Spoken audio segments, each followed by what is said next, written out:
The year is 1972, December. A man named Eugene Cernan climbs back into his lunar module, takes one last look at the moon's surface, and lifts off. He is the last human to stand on the moon. And for the next 54 years, no one goes back. Not because we forgot, but because going back was never going to be easy. NASA spent over a decade building the plan. They called it Artemis, named after the twin sister of Apollo in Greek mythology. The goal was simple to say, but brutal to achieve. Send humans back to the moon, build a base there, and use it as a stepping stone to reach Mars. But before any of that could happen, they needed to test the most important question of all. Can we actually get humans there and back safely? That test was Artemis II. The crew selected for this mission were not chosen by accident. Commander Reed Wiseman, a veteran NASA astronaut with nerves of steel. Pilot Victor Glover, a former Navy fighter pilot and the first black astronaut to travel to lunar distance. Mission specialist Christina Koch, who once spent 328 consecutive days on the International Space Station and would now become the first woman to travel to the moon. And mission specialist Jeremy Hansen, a Canadian astronaut and the first non-American to fly beyond Earth's orbit. Together, they named their spacecraft Integrity because that's exactly what this mission demanded. The vehicle that would carry them was NASA's Space Launch System, the most powerful rocket ever built, taller than the Statue of Liberty. At liftoff, it produces 8.8 million pounds of thrust. To put that in perspective, that's roughly the equivalent of 160,000 car engines firing simultaneously. Shield capable of surviving re-entry temperatures hotter than the surface of the sun. Shield capable of surviving re-entry temperatures hotter than the surface of the sun. But it is not comfortable. There is no bedroom, no kitchen, no private space.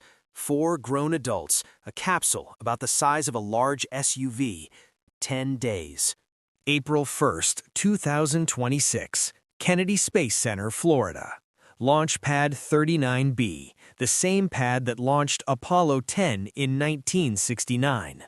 The countdown reached 0. The engines roared to life, and for the first time in over half a century, human beings left Earth's neighborhood. The crowd at Kennedy cheered. Engineers at Mission Control held their breath.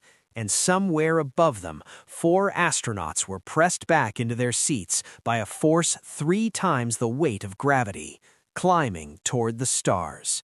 The first 2 days in orbit, the crew methodically checked every single system on Orion. Life support, thrusters, navigation, communication. They manually piloted the capsule, testing how it handles. Because on future missions, Orion will need to dock with the Gateway, NASA's new lunar space station. Every test they ran, every data point they collected, was feeding directly into the blueprints for what comes next. By day 6, they approached the moon. As Orion swung around the far side, the crew lost all contact with Earth, blocked by the moon itself. For those minutes, they were the most isolated human beings who had ever lived. No signal, no voice for Mission Control, just 4 people, a humming spacecraft, and the gray surface of the moon filling their windows. Then they emerged from the far side, and the numbers came in. At their farthest point, they were 252,756 miles from Earth, a new human distance record, surpassing the Apollo 13 crew from 1970. Looking out the window with the cratered surface below, Commander Wiseman quietly named 2 craters on the lunar surface. One of them he named for his late wife. The journey home began. For several days, Orion coasted back through the void between the moon and Earth, the crew running final experiments and system checks. Then came the moment every re-entry engineer loses sleep over. April 10th. Orion hit Earth's upper atmosphere at nearly 24,000 miles per hour. The heat shield, the most advanced ever built, faced temperatures of around 5,000 degrees Fahrenheit. From the outside, the capsule looked like a fireball. Inside, the crew waited.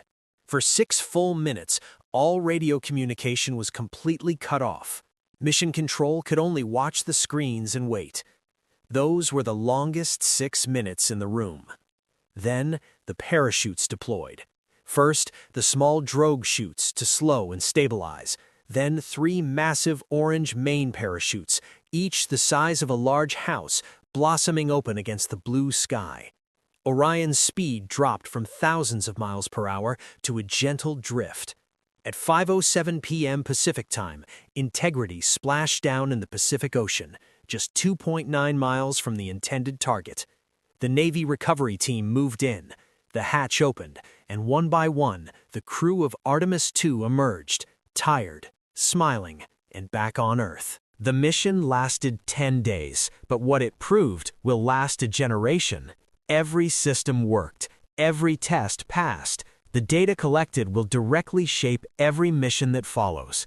Victor Glover, Christina Koch, and Jeremy Hansen had each made history in their own right, and Reed Wiseman had led them there and back without losing a single piece of hardware.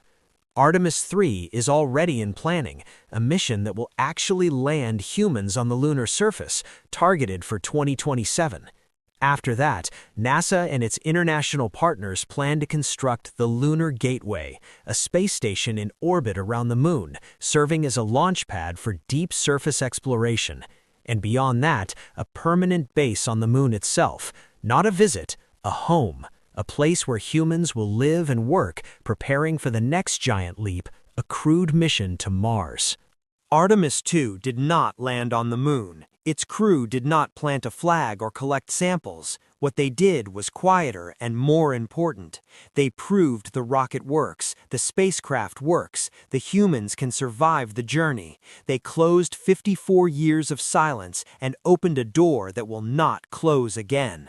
The Moon is not the destination. It never was. It's the beginning of something much, much larger. And it started with 4 people, 1 spacecraft called Integrity, and the willingness to go first.